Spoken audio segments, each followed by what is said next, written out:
Hello, Bill. Good morning, Matt. Welcome to the DMZ, everyone. Good to be back. It's autumnal here in your nation's capital. It is stormy here. We've had a pretty good autumn so far. Lots of leaves turning, lots of apples to pick. I made some pumpkin pie from scratch this week. A first for me. I was happy to cross the line. Anyone who's made a pumpkin pie before is probably not too impressed because it's actually not that difficult. But it's nice to be able to go down the street to the farmer's market, get a pumpkin, bring it home, make a pie. So yeah, I like that. I'm The this crunchy, is the crunchy con in me is applauding you as right now. And you can throw some of that in the mail. I don't know how it'll keep, but a slice of Bill's pumpkin pie could go. I bet you that would travel all right. Pumpkin pie, maybe Yeah. a little ice pack. And I'm not above pumpkin pie for breakfast either. I think it makes a fine breakfast. I'll tell you, I have fed my children pumpkin pie for breakfast 3 days in a row. Darn right. I had some soup the other day that tasted like pumpkin pie. Who knew? I don't even know what kind of soup it was. It wasn't pumpkin soup, but it had to be 1,000,000 calories. You think you're getting You think you're getting something healthy with soup, and yeah, Pumpkin is healthy. it's a There's nothing vegetable wrong with or something. I mean, the vast majority of a pumpkin pie is pumpkin. Yes, there's sugar in it, but there's an actual. I think it's a vegetable, or maybe it's a legume. I don't know. Yeah, and it's a thin nutrients crust. in a pumpkin. And it's a thin crust. You're not getting the carbs that you would, like, say, in an apple pie, which is surrounded by dough. Welcome to Cooking with Matt and Bill. Right, no one wants to hear about this. People want to hear about our brilliant insights into the world, where we think the election is going, what else of import is going on in society. I take it where you sit in conservative land inside the Beltway, Republicans are feeling pretty good. They feel like they got this, they can taste it. Am I correct? Yeah, it's a matter of will they grasp defeat from the jaws of victory as they've proven the ability to do. But it feels pretty good. There is something about this time of year where the leaves are changing. You got the World Series going and campaign season. It's a special feeling. Football's happening. You've got autumn festivals and Halloween decorations out, and there's something nice about that, and it's especially nice when you feel like your side is about to win and that there's momentum. And I think if you're a Republican right now, that's how it feels. You feel like there's a drumbeat, the wind is at your back, and barring unforeseen circumstances, I do expect Republicans to take the Senate in less than 2 weeks, Bill. Well, what I find a little strange about that, I obviously, if you look at the top lines of all the existing polling out there, Republicans are ahead, but it's not by a lot. You're still talking a lot of polls out there that are within the margin of error, and you have, I think, a great deal of uncertainty. And this is a piece I wrote for Real Clear Politics just the other day. Very volatile polling. And minimal polling in the case of South Dakota, I would say, but pretty volatile. I think in Kansas, South Dakota, and Georgia, 3 states that Republicans did not think they would have to defend at this stage of the game. Those are thought to be in the bag. So it would seem very premature to get cocky about it. Yeah. And not that I know that on the ground every campaign is, but. It does strike me as premature. We're not talking about like 10-point leads in all these states here. We're talking like 2-3 points in the margin of error. Ground games are going to matter. It just strikes me as being premature to start declaring things. Yeah, I'm generally against declaring things and dancing before you're in the end zone anyway. You know what I mean? You never know what's going to happen. So. And you don't want to give the other side bulletin board material, as they say, So, anything could happen. I think, if you're a Republican, you feel good right now. You don't need to win by 10 points. You spread those points around to other states, right? No point in embarrassing anyone with a blowout. We'll take a win by a point, and that a win. It's there is that sports analogy. A win is a win. It doesn't matter if you cover the point spread or not. If you win, it's a W. And my sense is that it's not going to be the kind of wave where you have landslide victories, but I just feel like you go down the list, and I expect the Republicans mostly to just sort of win by a couple points. That's the sense that I have. But you're right. I mean, there's not a lot of cushion, which means that if something, I feel like there's so much going for Republicans right now. I feel like the political environment has favored them. Frankly, I think the talk in the closing weeks about ISIS and Ebola favor Republicans. Obviously Democrats are defending, red states that Mitt Romney and John McCain won. So I feel like all these sort of external factors are sort of working for Republicans. On top of that, you've got some Republicans who are pretty good candidates who are mostly avoiding gaffes, and you have Democrats who, in some cases, aren't the best of candidates, and so it feels to me like a good year. I mean, it should be. This would be the third time that Republicans were expected to pick up the Senate. So all they have to do is get Republicans to vote Republican and do what they should have been doing. What's that Chris Rock thing about? You're supposed to win, or whatever. That's the key. All they have to do is do what they've been supposed to do the whole time, and they'll be fine. I'm kind of at a point in my life where I feel I've made one prediction too many. I'm often wrong, and so it makes me question even the value of going through the exercise. What am I really? Yes, I would prove my personal brilliance if I could pick winners all the time, but am I really?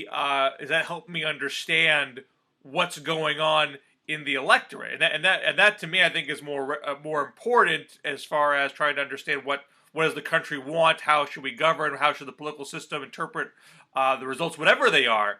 And my sense of things are, to the extent the Republicans are doing well, it's largely because they're not being like Todd Akin or Christine O'Donnell. They're not making gaffes. So part of that is by hewing more towards the center. They're not being extreme on social issues. They're not sticking their necks out with a lot of radical policy ideas. They're mostly trying to play up on negativity towards the state of Washington itself. And I think it's also relevant that to the extent that the map has expanded in these final weeks, it's really not expanding in blue turf. It's expanding in red turf. Your Democrats are running away with it in Michigan and Minnesota and Oregon, which were kind of like the reach states for Republicans, at the front end of the cycle, whereas things have gotten very tight in Kansas, South Dakota, and Georgia. That says to me that whatever the result is, yes, Republicans might take the Senate with a lot of close races, and you can say a win is a win is a win, but that's not the same as a endorsement for a certain ambitious ideological agenda. There's an element of that which is anti-Washington, not anti-Democrat. That I would think a clear thing a Republican would take seriously and say, okay, maybe we gotta be pretty confined in what we try to do now, because this falls well short of a blanket mandate. Yeah, well, I basically agree with what you said there, Bill. I think it would be a huge mistake to conclude that if Republicans win, that they have a huge mandate, or that it's because the public has finally seen the light and is endorsing Republican policies. No, that's not what this is. And so, I think you're right on that. I think that Republicans basically, the real danger would be if they misread this victory. And I'm assuming it's going to be a victory. Maybe it won't be. But if they win and then they conclude, well, we don't have to work so hard on answering these tough questions about birth control anymore. Or we don't really need to tackle an immigration reform policy. We don't really need to worry about data mining and catching up technologically with the Democrats. We can rest on our laurels. The public's with us. They've seen the light. That would be insanity. This really should be seen as a reprieve, if buying them a little time to stop the Obama agenda, to the extent that it still exists to begin with, to potentially block, bad Supreme Court picks or other appointments. But really, it should be just to buy them time to prepare for 2016, because, again, if they assume that a victory in 2014 has any bearing on 2016, they're insane. The turnout models are entirely different, not to mention the fact that there's a sort of a selection bias at play here. I mean, only a third of the Senate is up, and it happens to be that a lot of the states are red states where you have vulnerable Democrats, playing defense. So to sort of read a victory in 2014 as a harbinger of things to come, not only would be a mistake, it would, if you're looking for the argument that says Republicans are worse off because they won, then the only way I believe that argument is if this victory means that they take things for granted. Is there a sense in the conservative community? Are they watching what Cory Gardner is doing in Colorado closely? Because he's running he's sort of Reagan-esque in that he's very sunny, big smile, very warm and inviting persona. But he's also saying, I'm a new kind of Republican. I'm posing in front of wind turbines. I'm pushing birth control over the counter without prescription. It's not a hard edge. It's not a Tom Tancredo style campaign. And at the same time, you have governors who are held up as being conservative heroes. Sam Brown back in Kansas, Scott Walker in Wisconsin. Corbett in Pennsylvania. I mean, Corbett is getting just completely trounced in Pennsylvania. Brownback and Walker may pull it out, but they're having a hell of a dogfight getting there.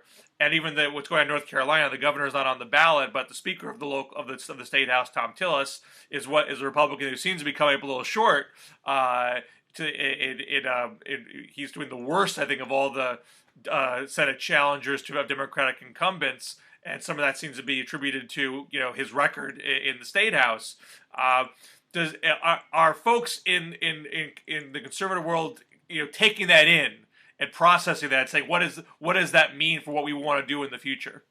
Well, I don't know about the conservative world, but I'm hearing, Bill, that the Republican establishment, the RNC, and the NRCC, the NRSC, the sort of the committees, plan to make Cory Gardner their model, that if he wins, that they are essentially planning to hold him up as the model for how to win,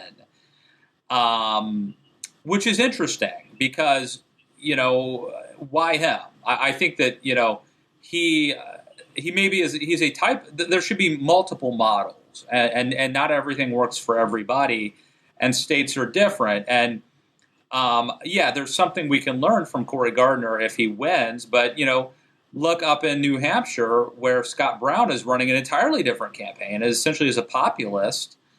And if he wins, why not make him the model? It strikes me that I think that some of the establishment folks are rooting for Cory Gardner to win, not only because they want him to win, but because they think that they can sort of make him the poster child for how to win.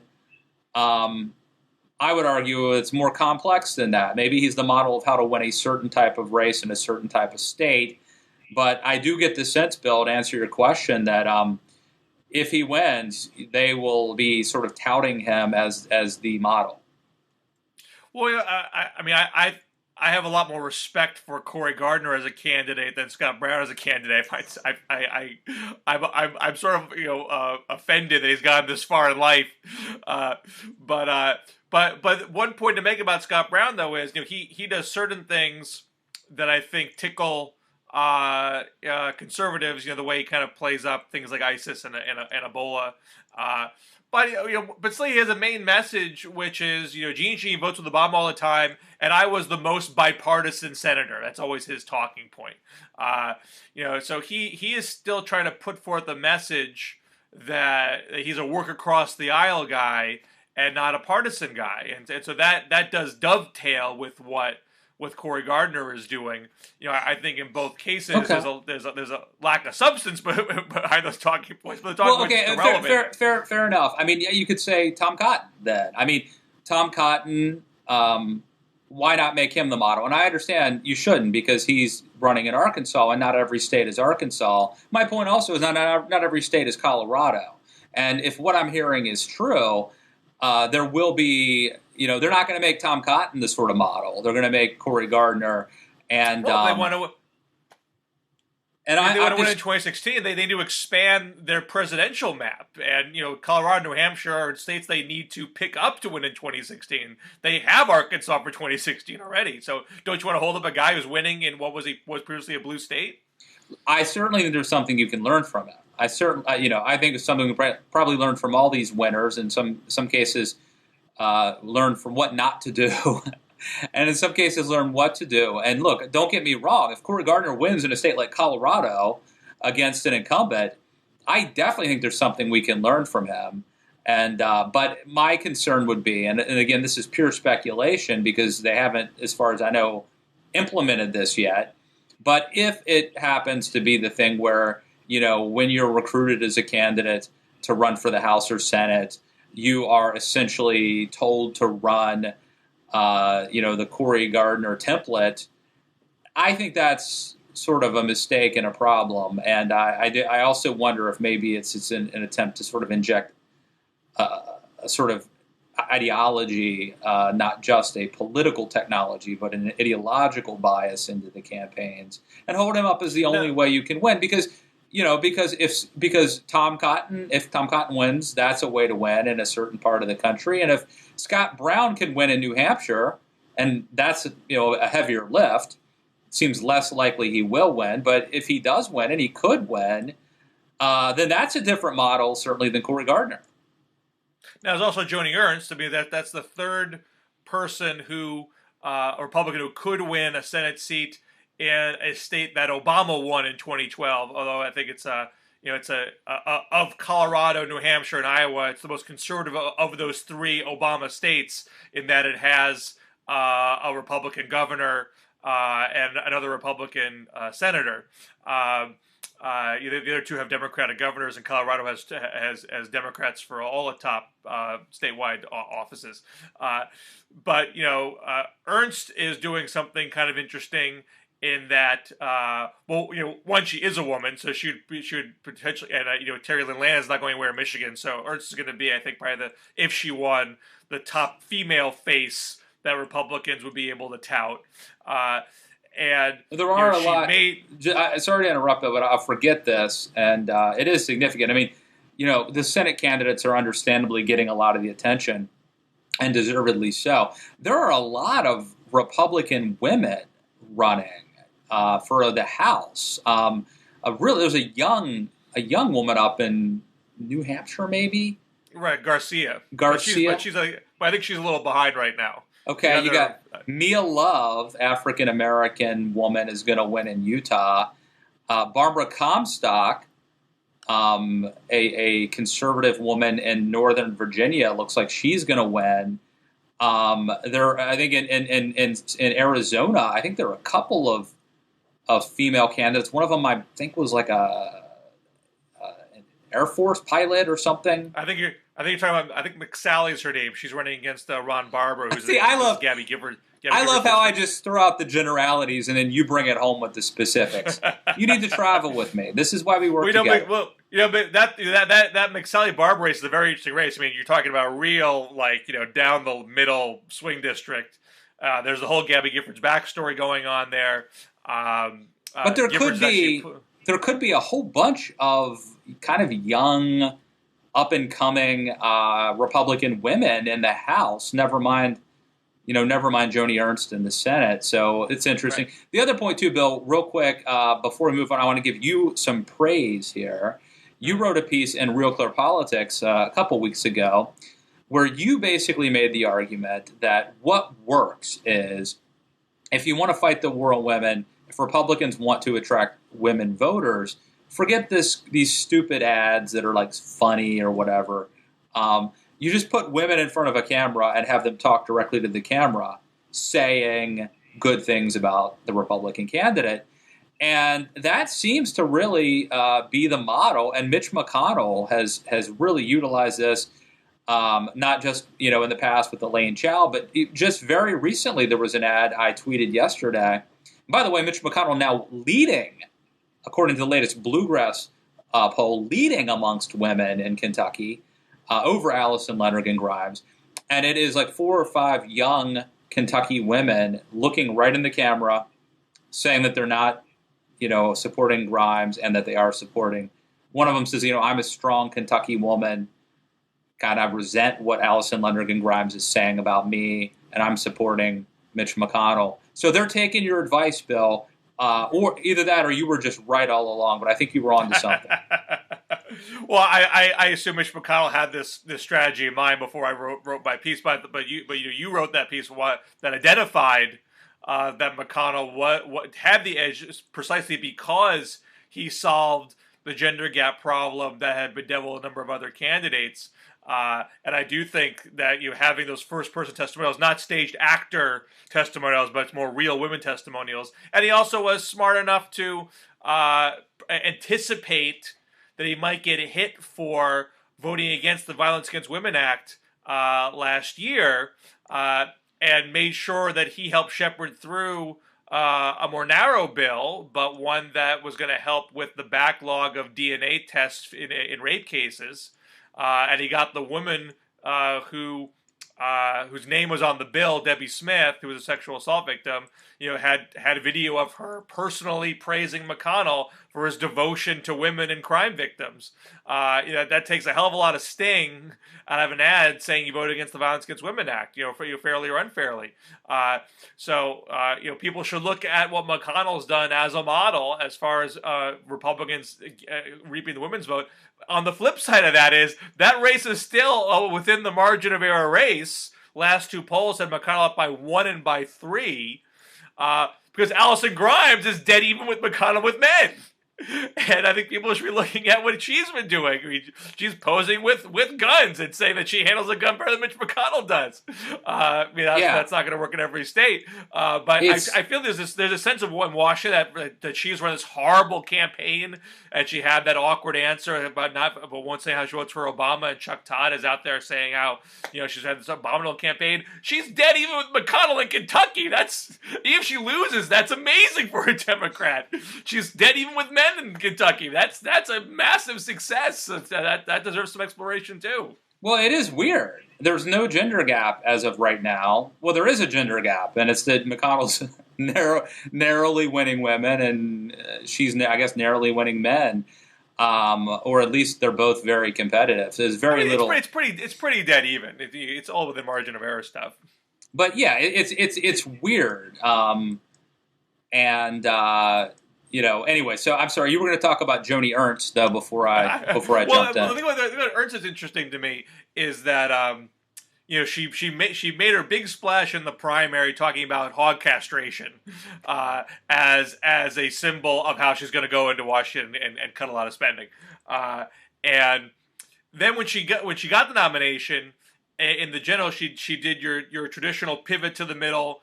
She had the rhetoric was a lot softer. I care about jobs and education and affordable health care and protecting Social Security. I'm just, a regular woman sitting at my kitchen table talking about bread and butter issues. And just this week, she went back to the hogs. She's talking now about, she's standing in a pig pen, talking about how it stinks, and she's like, "Not this lot. I'm talking about the lot in Washington." They're hogging and wasting, and they're full of, and then you hear a pig squeal, and she goes, "Let's just say bad ideas." So it has that same kind of a little bit off color edge that the hog castration ad had, and again comes back to cutting spending, which is more of a conservative base message. You can argue with some middle of the road appeal, but it's not something that she was immediately hammering at the beginning of the general election, which suggests that she thought that was not really what she thought the swing voters were looking to hear. But I also think, Bill, I do think though that compared to, I mean, you could do a sort of ad about cutting spending that's boring and that talks about like austerity. This is really fun, and I think it's more than just about cutting spending. It's sort of like throw the bums out, all those guys in Washington. It's anti-Washington. So I think this one works much better. It's much more populist, and I think it works much better than a typical Republican let's cut spending ad might. I agree with that. Now the other side of Iowa, Bruce Braley, the Democrat, his last two ads have been him. Ernst talking to the camera in the hog ad.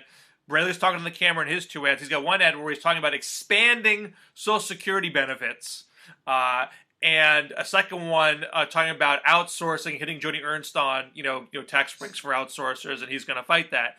So those are two hardcore populist appeals playing to the liberal base. So they seem to be both reverting to a base strategy in the home stretch and not doing the kind of let's find poll-tested language that appeals to the middle so we sound exactly the same in the home stretch. So and you have this piece in the New York Times the other day talking about how Iowa is a lot less of a rural state these days than people assume. There's been a big population shift to the urban centers, and that's why this race is so close right now. So I don't know who's going to come out ahead in that battle, but again, if Ernst wins, that is a slightly different model than the Gardner model or the Scott Brown model. Right. And as you mentioned, it's not like Iowa's a conservative state. I mean, it's a rural state, but it's a state that made Barack Obama.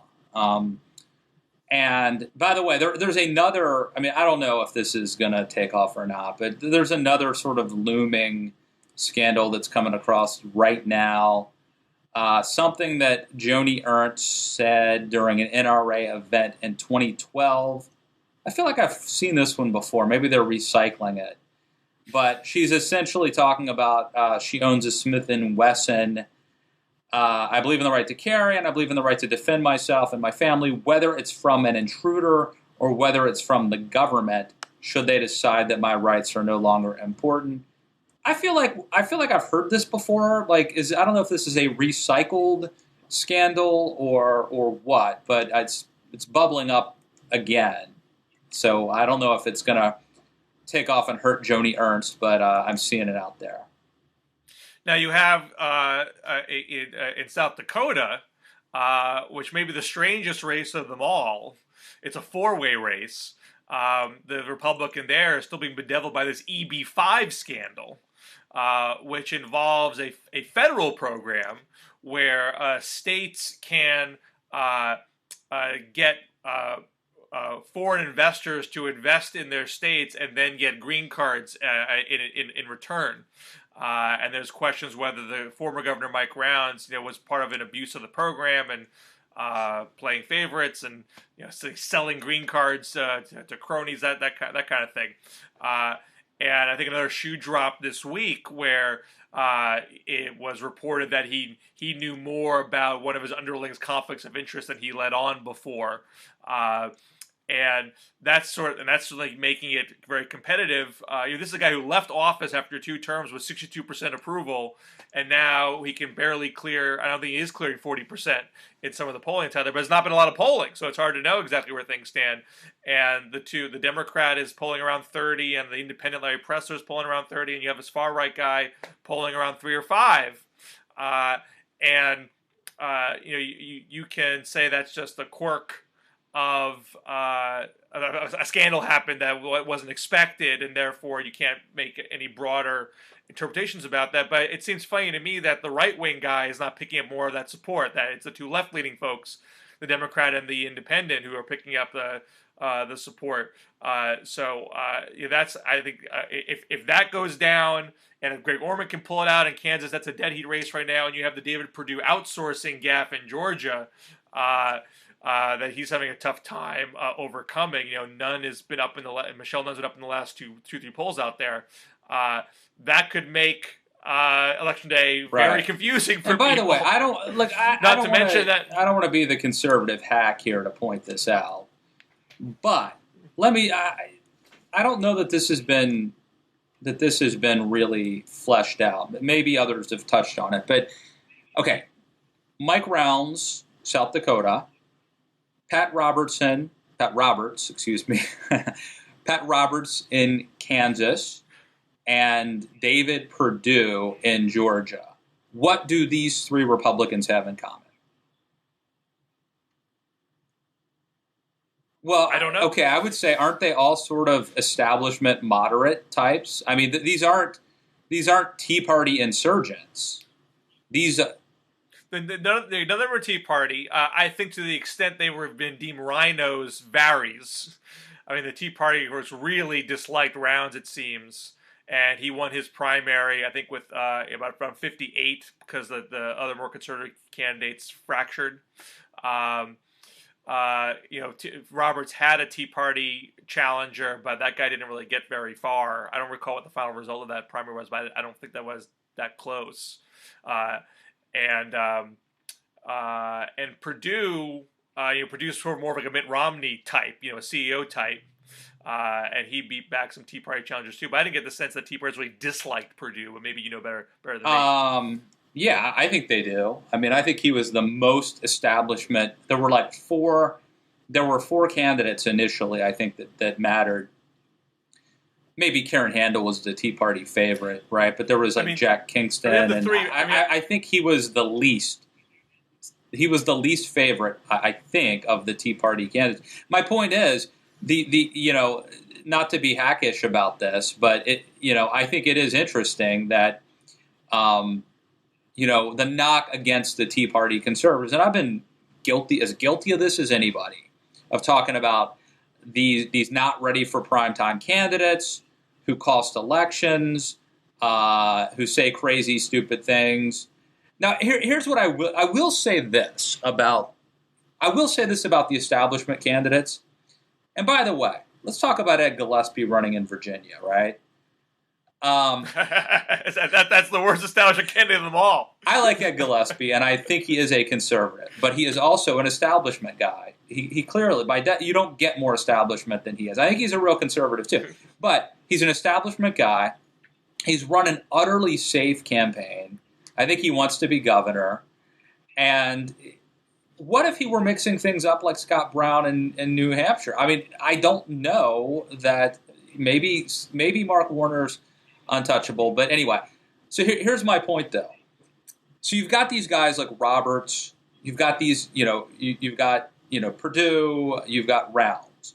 Now, they are boring sort of establishment people. And they may be the ones who lose and cost Republicans the Senate. And that would be ironic, right? That everybody would think that the incumbent governor of South Dakota, the incumbent U.S. senator, and Perdue being this really rich guy who's like a cousin to the governor or former governor of Georgia. These are the establishment candidates. You would assume they would run the best campaigns. That they would be. It would be ironic if they are the reason that Republicans don't take the majority.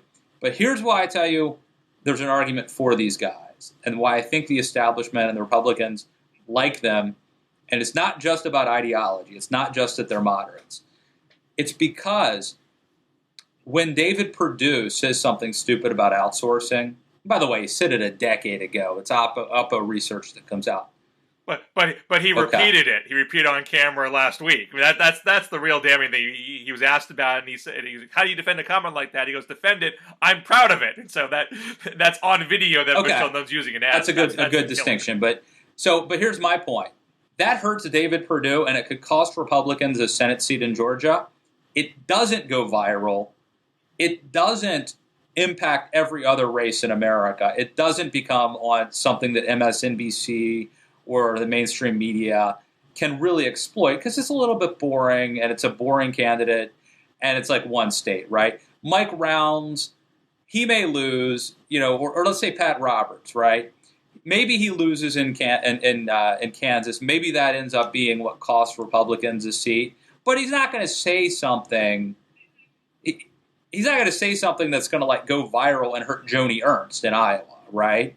And so I think that the establishment, aside from sort of being ideologically biased toward moderates, I think they also would rather have, if somebody's going to lose, they'd rather have them lose boring than be out there taking chances and mixing things up, because of the potential in today's media environment. What happens in Kansas doesn't just stay in Kansas. Am I onto something, Bill? Is this when I email Ben Fruman, our editor at The Week, and I pitch him an idea, I say column or crazy. Is this a column or is this a crazy theory? No, I think you're right. I mean, if those folks lose, there isn't, it isn't a Todd Aiken situation where Democrats say this comment speaks to like the deep dark heart of what the Republican Party really believes, and this guy just let it slip out, and therefore it colors everything you think about the party. So neither individual case is as dramatic as a Todd Aiken type of situation. But I do think that there are warning signs for more astute Republicans to consider. Pat Roberts is running on basically, I'm an obstructionist and I'm proud of it. I stopped Obama and Harry Reid, vote for me, on the assumption, well, people don't like Obama, so I'm going to not like Obama. And I think that might miss the mark, because Greg Orman is running I think both parties suck and I want to bring them together and get things done. So it's problem solving versus obstruction. And if that message wins out, that says, even in a red state, even the state people don't like Obama, they don't want to hear that you're not even trying to solve the problem. But the problem is, Bill, the problem is that that's exactly what the base wants to hear. The base wants to hear that you are not. I saw some polling data, and I'm sure this will come as a surprise to nobody, but I saw some polling data a few years. It's been a few years now, and they asked voters in a particular Midwestern state. They asked Republican primary voters that. Do you want somebody, and it was framed fairly, it was like, do you want somebody who will go to Washington, work across the aisle to, bring home the bacon and to get things done and to end the gridlock in Washington? Or do you want somebody who will go to fight the Obama agenda and who will refuse to compromise? This is amongst Republican likely primary voters. And it was like 90-10 that they want a fighter. Right. So what Robert's doing makes sense as far as a base turnout maximization strategy, and that's what he needs. Right. That's where he's at. And he is. That's unfortunately for him where he's at. So we'll see if it works or not. And obviously, David Prue is more of an obvious lesson. Don't be a Mitt Romney CEO looking down on the little people type of candidate. That's a total disaster move. And you might just say, "Well, Mike Rounds, just don't get involved in a green card scandal." But it still strikes me as notable that even though there is this dislike on the right for him, and so people understand he took Recovery Act money. He wouldn't sign a new taxes pledge. I think there's more substantive argument to why he's not a true blue conservative than some of these other cases. It's still notable that the conservative independent's not the one picking up the support.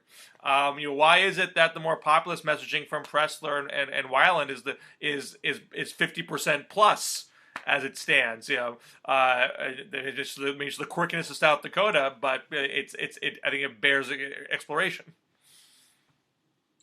I think there's a lot to it, and we can't touch on everything here, but let's see how it plays out. I'm going to be that guy, Bill. Okay. Let's just see how it all plays out. I like that. That's a good move. That's our boy, right? Over at the Examiner, Justin Green. Yeah, he's just going to see. Well, I think it's the end of every blogging heads discussion. Right. I love the guy. Don't get me wrong, but at the end, it's like, well, we'll see how it plays out. So we're gonna see how it plays out. Now I'm going to shift gears because you had another star turn today on MSNBC's Morning Joe, uh, and I didn't get a chance to watch, so I don't know how things transpired if you got on Mika's good side or bad side today. But why don't you share with folks what it is you were asked on to talk about? Yeah, no. So what happened was, this drunken Palin brawl, as it's been described, it's in the last 24 hours or so, more information has come out, including an audio tape of Bristol Palin describing what happened. So yesterday I was surfing around. I'm a fan of Andrew Sullivan's, The Dish, and I'm reading it, and I read this quote. It was his quote of the day from from Bristol Palin, describing what happened. What she says was have to take her word for it. It's a he said, she said type of situation.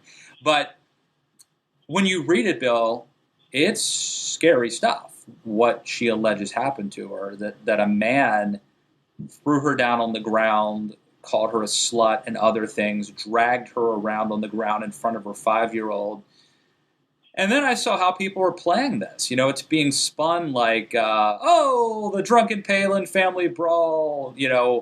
It's really being played up as this funny sort of thing that everyone's having fun and laughing about. And even Andrew Sullivan, having quoted this, was sort of mocking it. Like, the Palins are a bunch of drunken hillbillies. This is something that would happen on the Jerry Springer show. So then I listened. There's actually the audio. I think it was Gawker that I got it from, but it's out there on multiple sites. And I listened to the audio, Bill, and Bristol Palin, when you listen to the audio of her describing what happened to her, now, maybe she's a great BS artist, I don't know, but she sounded legitimately scared, and it sounded to me, trying to be as skeptical as possible, like something really bad happened to her. And then it struck me like the way the story is being spun isn't that Bristol Palin says and very well may have been physically and verbally abused.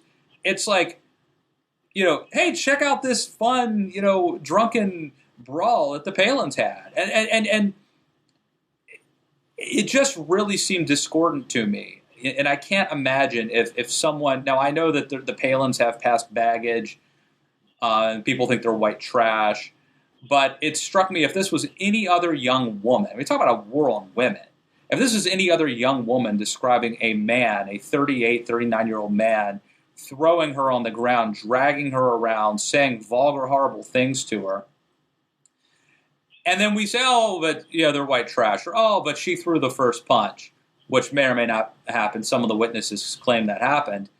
You can say that about Ray Rice's wife. I mean, it struck me that there really is a double standard here by the way this was played by the media, and it was bothersome to me, and that's what I talked about on Morning Joe today. By the way, you can go over to Hot Air. They have a really good recount, not just of what I said on Morning Joe, but a really good sort of recount of all of the media's reaction to this and how people are sort of making a big joke out of it, and why it in fact may be much more serious than that. Noah Rothman over at Hot Air has written about it, and there are people like he talks about this CNN host who, when it came to defending other women, had sort of a zero tolerance policy toward any sort of physical abuse of them, which seems to me to be responsible. But when it comes to Palin, maybe she was asking for it. That's the sense that some of us are getting. Well, I don't think people are saying she was asking for it. My presumption would be people would just be not buying her story and thinking that the Palins are more the instigators and not the victims in the situation. Now, I think this audio of Bristol just came out, so maybe people are going to interpret it differently than what they were presuming before. But so I think the initial impetus of the attitude was that the Palins were the cause, and not just Bristol herself, but the family in general, that they all got involved in the scrum. And I think people generally, particularly on the left, really hate the Palins and they enjoy seeing their downfall. And well, I just want to make sure: is it okay? Because the Ray Rice situation, I understand his then fiance hit him first. Is it okay for a man to then, in this case, if what Bristol Palin, now this is her word against his, something obviously happened. There are pictures of her cut up legs and stuff, so something happened. But let's say she did hit him first. Then he throws her on the ground and drags her around. She sounds, again, she could be BSing us. I cannot vouch for the veracity of her statements, but I was taken aback when I listened to what the recorded, what she was telling the police. She sounded to me to be very shaken and to be sincere. But is it okay if a woman hits you first to do that? Or is there a double standard? I don't know. Well, I think they're not analogous. You're talking about a domestic abuse situation between a married couple. And this was just more like, a fight that broke out at a party where there are probably all sorts of people in the wrong. So even if, Bristol did not deserve to get beaten up, which I could very easily make that case, doesn't necessarily mean she was an innocent victim either, that she might have been taking her swings also. We probably never will know who swung first and what the actual impetus of I completely agree. There were witnesses who, now again, the witnesses might be this guy's friends for all we know, and the police didn't charge anybody. The police had basically said everybody was drunk, but there were witnesses that said that she took a couple swings at this guy first. I don't know if that makes it okay or not to do what he allegedly did. And she may be lying, but here's what I want to urge our listeners to do. Because I will admit, I was ready, when I started reading this, I was going to have some fun at the Palin's expense. Like I needed some, lighten things up a little bit. I was going to read about these silly hillbillies who were, white trash getting into this brawl. And I started reading it, and it was frankly really disturbing. And I couldn't believe that people were spinning it as a joke or still making fun of it based on what she said happened. And then I listened. Then I went, and the audio is of it. You can go to the Daily Caller and read my latest post about this. I've embedded a YouTube clip that I got from Gawker. It's out there. I mean, I think E had it or TMZ or something too. But I challenge you to actually listen to her take, and it sounds to me like she is telling the truth, and that and that if she was telling the truth, this is a woman who I think was abused. Now, and the fact that we're laughing about it, when I say we, the media, is a double standard and concerning. It just bothered me. Frankly, I thought I was going to have a little fun at their expense, and then I found myself kind of sickened by what happened, what allegedly happened.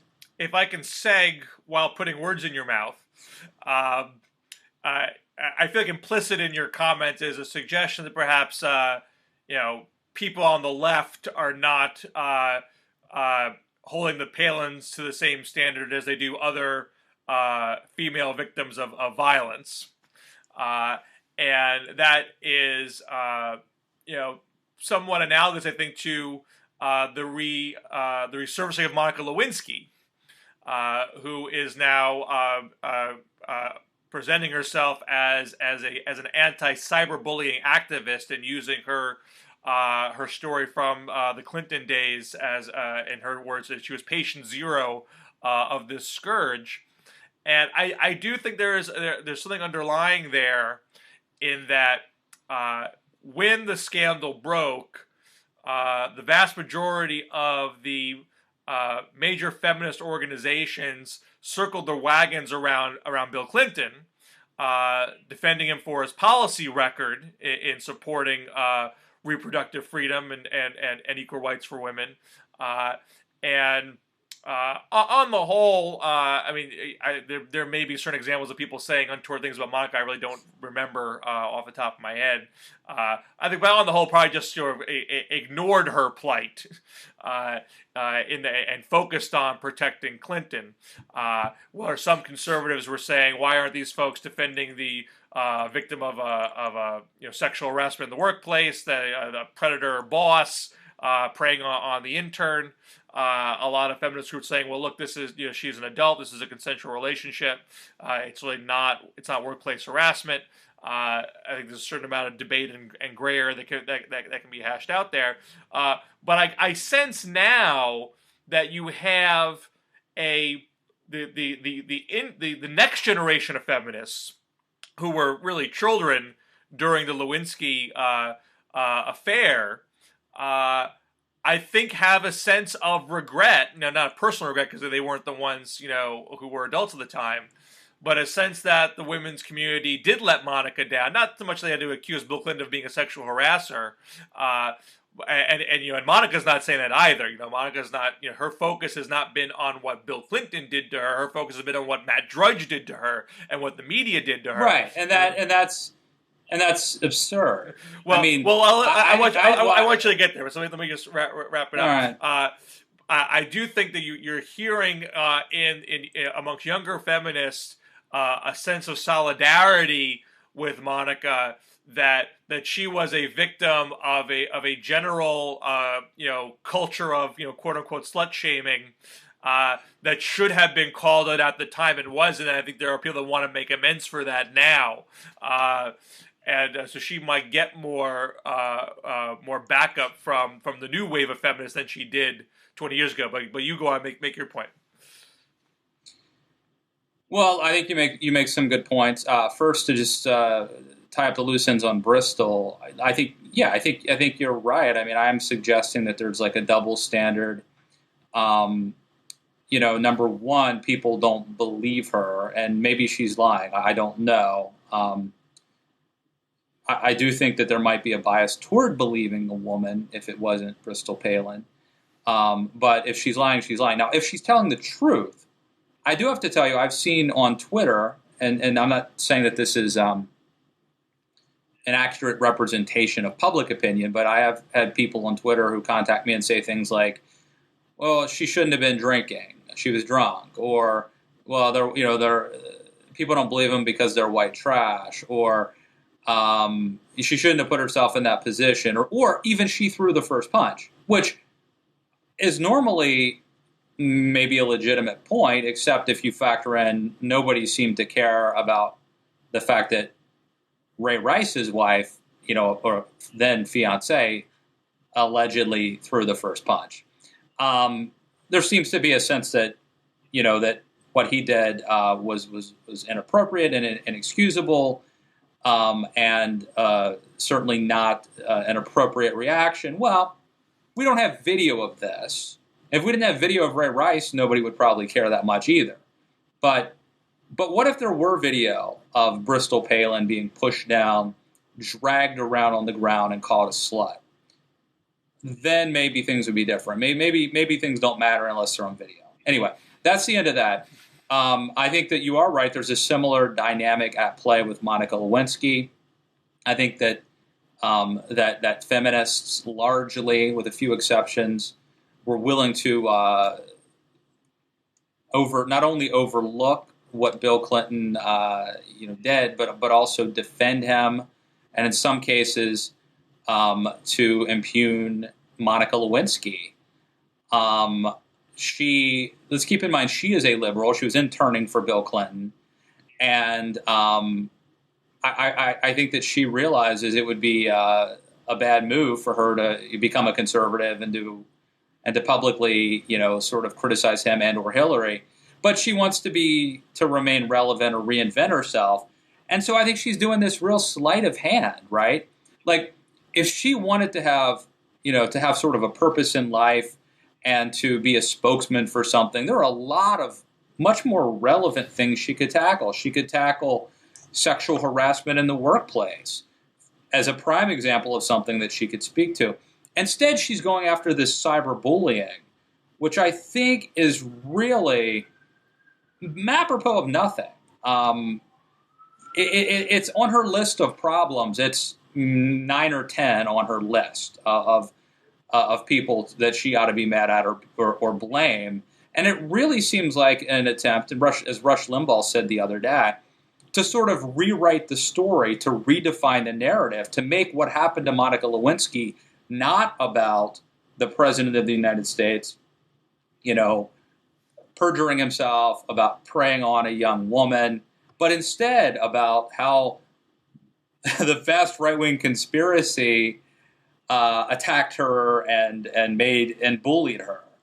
It's absurd that is the takeaway. If that's the takeaway from what happened to Monica, but that's clearly what she's attempting to do, and by and large, I think she's going to get away with it. I guess I don't understand what the where the ire would be there. I mean, she doesn't have the same interpretation of her relationship with Bill Clinton as the conservatives do. I mean, she has a right to say, look, I see this as a consensual relationship and not that I was preyed upon. I mean, that's her. Well, okay. Let me give you an example, Bill. This would be like if Bristol Palin, instead of being mad at the guy who allegedly threw her to the ground, sued Budweiser and went on a crusade to have prohibition because alcohol somehow was the cause of this whole thing. It's really apropos of nothing. It's a stretch that she has picked her sort of mission in life, her reinvention of herself to be something that is so tangentially related to the fundamental story of her of what happened to her. But this is her fundamental story. I mean, she is. Well, we all have our own truth, don't we? Well, she may not be interested in the legal matter of Bill Clinton's perjury. She may not be interested in the issues of workplace harassment because she feels that's not relevant to her case. She feels she is mostly concerned about what she went through emotionally. And want to see that not be repeated to others. Now, she may well, in the course of this, take potshots at people left, right, and center. Because I'm sure there are Democrats who said things that were not kind to her in the course of events. So I don't know if Rush should assume that she's going to, be partisan about this or exempt people. She's just getting started. It strikes me as logical that she would focus on the aspect of the story that mattered to her the most, not that mattered to the politicians the most. Well, I guess it is Matt Drudge's fault that he covered this story. It's not Bill Clinton's fault for preying on her. It's not her fault for showing up in the beret and hugging him and saving the blue dress. It's it's not Bill Clinton's fault, but it must be the media's fault for covering it. I mean, maybe that is how she feels. Well, it's a question of how it is covered. Not that it shouldn't be covered, but how do they cover it? What words do they use? How do they describe the players? Where blame gets cast implicitly based on the language that they use. I mean, I think that's what she's getting at. Right, but again, if you get in trouble with analogies, right? But if someone robbed me, let's say, and then the news covered it, and I think my mission in life would be about number one, it might be let's stop crime. Then number two, it might be why aren't the police responding better? Why aren't they helping me more? They're supposed to be here to help me. I think the last thing on my list that I'm going to get around to being mad at is the media for covering what happened. So I know it's that's not a perfect analogy, but it really does strike me as a non sequitur and also as a potentially potentially as a concerted effort to change the subject, to redefine, to rewrite history, to make the big lesson that we're all taught in school when we learn, when we learn about the Monica Lewinsky scandal. Kids maybe will be taught that it's the real point of it all was that the media overreached and that they hurt this poor woman. Well, that's not. I don't understand why. This is now a 20-year-old matter. What? That conservatives already lost the narrative on. So what are they worried that's going to happen? They're going to lose it more, lose it in a new way. There's no chances. If you tell me 2 + 2 is 5. That's a problem. I think there is something to be said for fighting for what are the facts and for not allowing people to redefine and revisionist history. Well, I'll give you the last word on this. We're pushing an hour, so we should probably wrap things up. But a good talk as always, Matt. Good talking to you, Bill. And just we'll have to see how this all plays out. One more show before Election Day, Matt. One more chance to make stupid predictions that will be humiliating for us in a matter of days. So that's why we make the big bucks, Bill. I'm going to work on some pumpkin pie for you. Okay. I want some pumpkin pie. Okay. All right. See ya. Take care.